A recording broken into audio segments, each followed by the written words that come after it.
बच्चों last turn पर हम लोगों ने नया चैप्टर स्टार्ट किया था, morphology of flowering plants, Pushpi पादपों की आकार की।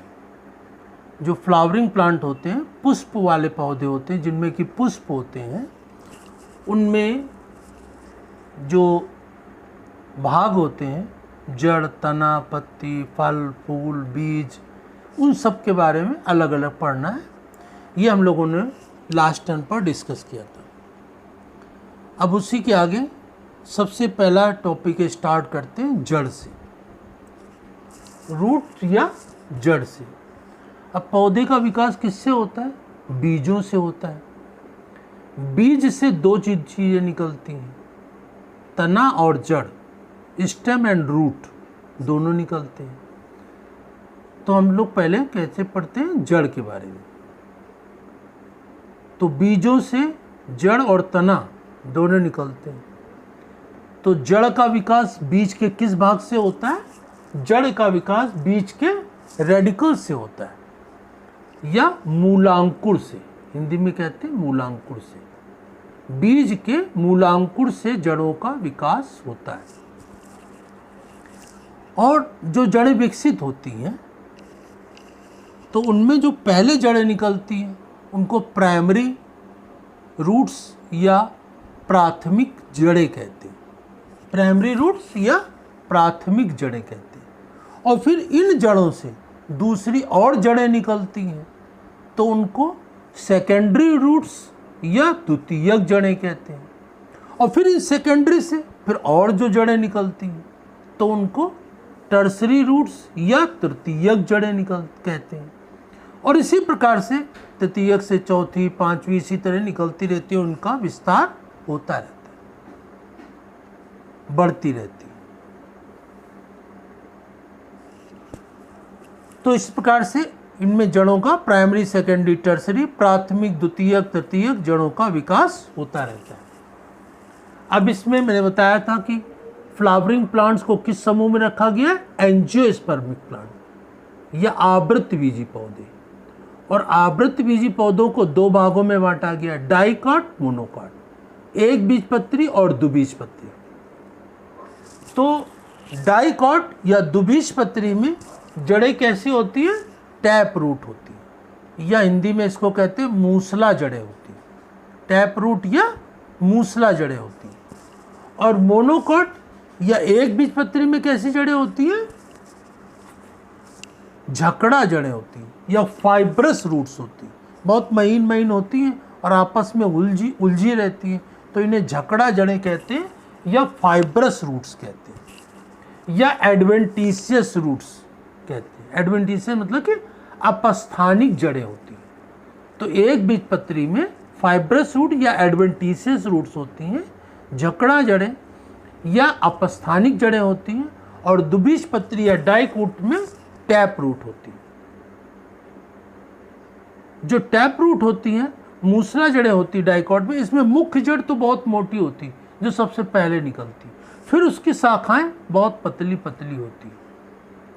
लेकिन जो मोनोकॉट में फाइब्रस या एडवेंटिशियस, जकड़ा या अपस्थानिक जड़ें होती हैं, इनमें शुरुआत से बहुत सारी शाखाएं निकलती हैं और सभी की संरचना, उनकी जो थिकनेस है, वो सब एक जैसी होती है, इनमें कोई अंतर नहीं होता है। तो इस प्रकार से डाइकॉट में कैसी जड़ होती है, मोनोकॉट में कैसी जड़ होती है? एक बीजपत्री में और द्विबीजपत्री। डाइकॉट को हिंदी में कहते हैं द्विबीजपत्री और मोनोकॉट को कहते हैं एक बीजपत्री। इसके बाद पढ़ते हैं जड़ की संरचना। ये सामान्यतः एक जड़ का शीर्ष भाग बनाया है। जड़ का जो शीर्ष भाग होता है, एपिकल पार्ट होता है, वो बनाया है जो जमीन के अंदर रहता है। जड़ का काम क्या होता है? जड़ पौधे को स्थिरता प्रदान करता है। जड़ सामान्यतः मटमैले रंग की होती है और पौधे को स्थिरता प्रदान करती है। और जड़ों का काम क्या होता है? जल तथा खनिज लवण को अवशोषण करके, मिनरल और वाटर को एब्जॉर्ब करके पौधे के सभी भागों में जाइलम के द्वारा पहुंचाया जाता है। जड़ें जिस पौधे की जितनी मजबूत होती है, पौधा भी स्थिर बना रहता है। पौधे को आधार प्रदान करते हैं जड़ें। तो जड़ें पौधे का एक बहुत ही महत्वपूर्ण भाग होता है।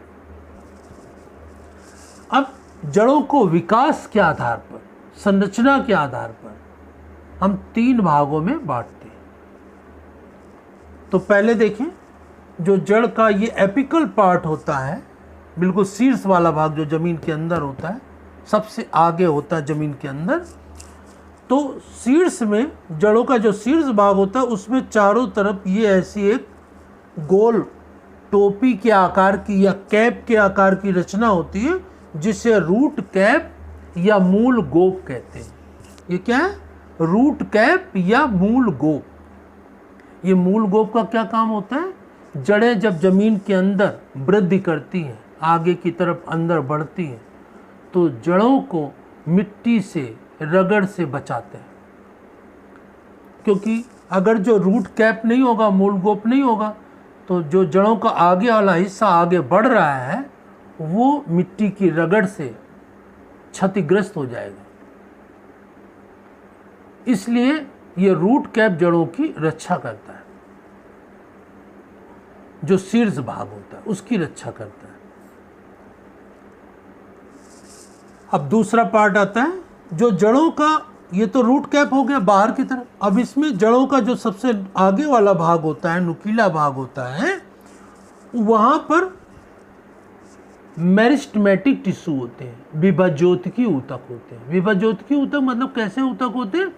जिनकी कोशिकाओं में, जिनकी सेल्स में लगातार विभाजन या डिवीजन होता रहता है, उन्हें हम विभाज्योतकी ऊतक या मेरिस्टेमेटिक टिश्यू कहते हैं।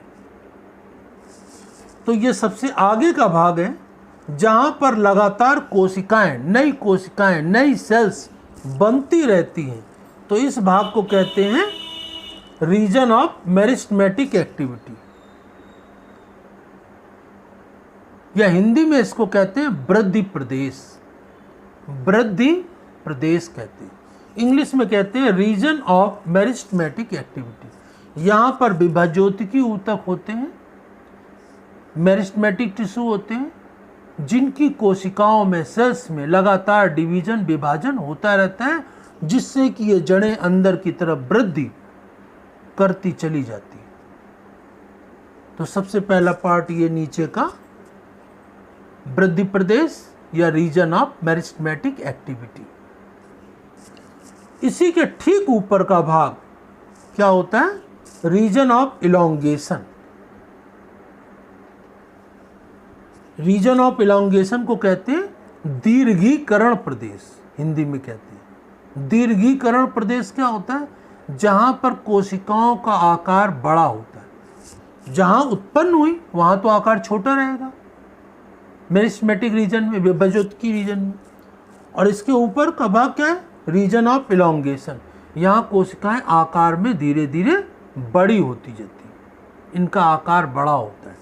तो यह रीजन ऑफ इलोंगेशन या दीर्घीकरण प्रदेश होता है। और इसके ऊपर का भाग जिसमें कि मूल रोम रूट हेयर्स या मूल रोम होते हैं, ये जड़ों में छोटी छोटी जो शाखाएं पतली पतली निकली रहती है, इसे हम मूल रोम या रूट हेयर्स कहते हैं। और ये मूल रोम या रूट हेयर्स क्या काम करते हैं? जल तथा खनिज लवण का अवशोषण करते हैं। तो ये जो प्रदेश होता है सबसे ऊपर का ये बनाया है, जिसमें कि मूल रोम या रूट हेयर्स होते हैं, इसको कहते हैं रीजन ऑफ मैचुरेशन। हिंदी में कहते हैं परिपक्वन प्रदेश।